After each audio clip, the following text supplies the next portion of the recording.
Bismillahirrohmanirrohim. Assalamualaikum warahmatullahi wabarakatuh. Wahai jiwa yang mendengarkan, di dalam hati setiap manusia ada dua lautan yang saling berhadapan. Satu lautan berisi cahaya kebenaran, dan satu lagi diselimuti oleh kabut kebatilan. Barang siapa menimba dari lautan cahaya, ia akan hidup dalam zikir. Tapi barang siapa tenggelam dalam kabut batil, ia akan hidup dalam kelupaan. Setiap langkah kita di dunia ini adalah sebuah pertarungan sunyi antara kebenaran dan kebatilan, antara ketaatan dan kefasikan, antara cahaya dan kegelapan. Allah Subhanahu wa Ta'ala telah menjelaskan dengan sangat tegas dalam Al-Quran, Surah Al-Isra ayat 81. Dan katakanlah, kebenaran telah datang dan kebatilan telah lenyap. Sesungguhnya kebatilan itu pasti lenyap. Ayat ini bukan hanya berbicara tentang perang di luar diri kita,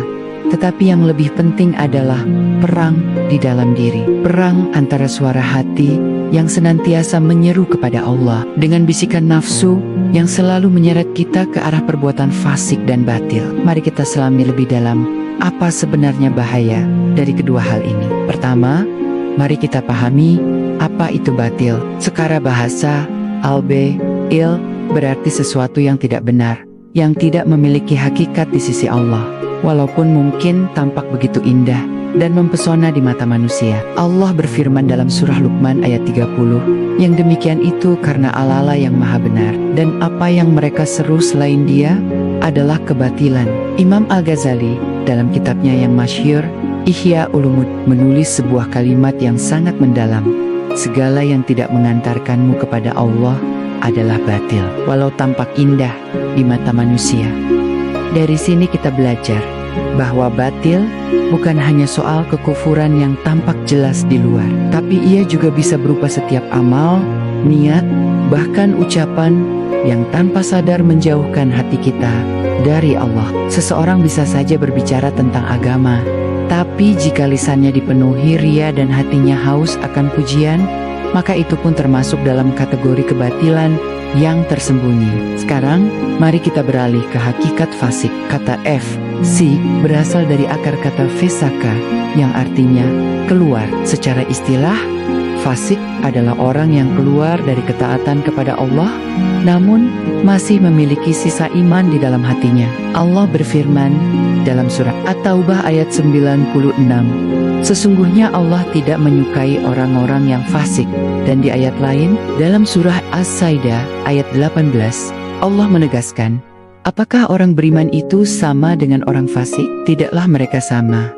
Imam Ibnu Katsir menjelaskan bahwa fasik adalah orang yang keluar dari ketaatan, tapi belum keluar dari iman, kecuali jika kefasikannya sudah sangat parah, hingga membawanya kepada kekufuran. Artinya, menjadi fasik bukan hanya sekadar berbuat dosa. Ini adalah sebuah kondisi hilangnya rasa malu kepada Allah.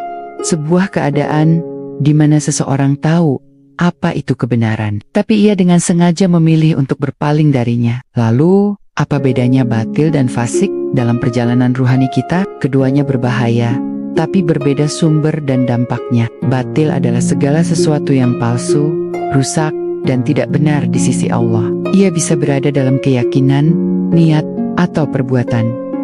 Lawannya adalah al-haq atau kebenaran mutlak. Sumbernya seringkali berasal dari kesombongan akal dan penolakan terhadap kebenaran. Dampaknya sangat fatal, yaitu menutup mata hati dari cahaya Allah. Sementara fasik adalah orang yang keluar dari ketaatan karena mengikuti hawa nafsunya. Letaknya lebih pada moral, amal, dan kebiasaan berbuat dosa. Lawannya adalah alber atau kebajikan. Sumbernya berasal dari kelemahan hati dan terlalu cinta pada dunia. Dampaknya juga mengerikan, yaitu menumpulkan rasa iman hingga hati menjadi keras seperti batu. Mari kita bahas lebih dalam bahaya kebatilan. Batil bukan sekadar kesalahan logika, tetapi sebuah penyakit hati yang menolak cahaya kebenaran. Allah mengingatkan kita dalam surah Al-Isra ayat 36, dan janganlah kamu mengikuti apa yang tidak kamu ketahui, karena pendengaran, penglihatan dan hati semuanya akan dimintai pertanggungjawaban. Seorang ulama besar, Syekh Abdul Qadir Al-Jailani, berkata dalam kitabnya Futuhul Ghaib, Kebatilan itu seperti bayangan. Ia tampak besar, padahal tiada hakikatnya. Maka jangan engkau kejar bayangan itu, karena engkau akan kehilangan cahaya yang sejati. Kebatilan menipu manusia dengan menyamar sebagai kebenaran palsu. Seseorang bisa merasa sedang berjuang di jalan Allah, padahal sebenarnya ia sedang berjuang untuk memuaskan egonya. Seseorang bisa merasa sedang berbicara untuk membela agama, padahal hatinya haus akan ketenaran. Inilah bentuk batil yang paling halus, yaitu ria yang menyamar sebagai dakwah. Sekarang kita lihat bahaya dari kefasikan. Bahayanya adalah membiasakan dosa hingga hati menjadi membatu. Rasulullah Shallallahu Alaihi Wasallam bersabda dalam sebuah hadis yang diriwayatkan oleh Tirmidzi, apabila seorang hamba berbuat dosa, maka satu titik hitam akan ditulis di hatinya. Jika ia bertaubat, titik itu dihapus. Jika ia terus mengulang dosa, maka hatinya akan diliputi noda hingga tertutup. Inilah proses kefasikan yang menjadi kebiasaan. Awalnya mungkin dari hal-hal yang dianggap kecil, seperti menunda-nunda salat, bergosip, atau berbohong sedikit. Tapi jika dilakukan terus-menerus, ia akan menumpuk menjadi kegelapan yang membuat hati tidak lagi tersentuh oleh zikir dan nasihat. Ibn Attallah As-Sakandari dalam Al-Hikam berkata, tanda matinya hati ialah engkau merasa ringan dalam berbuat dosa dan merasa berat dalam menjalankan ketaatan. Jadi, fasik bukan hanya mereka yang melakukan maksiat besar, tetapi juga mereka yang terus-menerus dalam dosa kecil tanpa pernah ada rasa sesal. Yang terakhir dan paling berbahaya adalah bahaya batiniah, yaitu kebatilan yang dihalalkan oleh jiwa. Ada kebatilan yang terang-terangan seperti kufur, zalim, atau menipu. Namun, ada pula kebatilan yang tersembunyi di dalam batin, yaitu ketika seseorang merasa dirinya sudah suci, padahal jiwanya masih dikuasai oleh hawa nafsu. Syekh Al-Junaid Al-Baghdadi, seorang sufi agung, pernah berkata, orang yang menganggap dirinya selamat dari kebatilan, justru ia telah terjerumus dalam kebatilan yang paling dalam, yaitu kesombongan ruhani.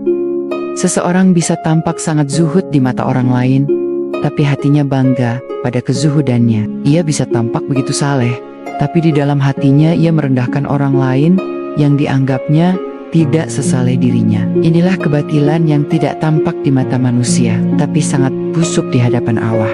Semoga kita semua dilindungi oleh Allah dari segala bentuk kebatilan dan kefasikan, baik yang tampak maupun yang tersembunyi. Semoga Allah senantiasa membimbing hati kita untuk selalu berada di lautan cahaya kebenarannya. Amin ya rabbal alamin. Dukung channel ini dengan like, share, dan subscribe. Jangan lupa berikan komentar yang konstruktif agar ada perbaikan pada konten berikutnya. Dan yang terpenting, niatkan semua ini sebagai ibadah agar Allah ridho, hingga menjadi amal ibadah dan amal jariah yang diterima untuk kita semua. Amin.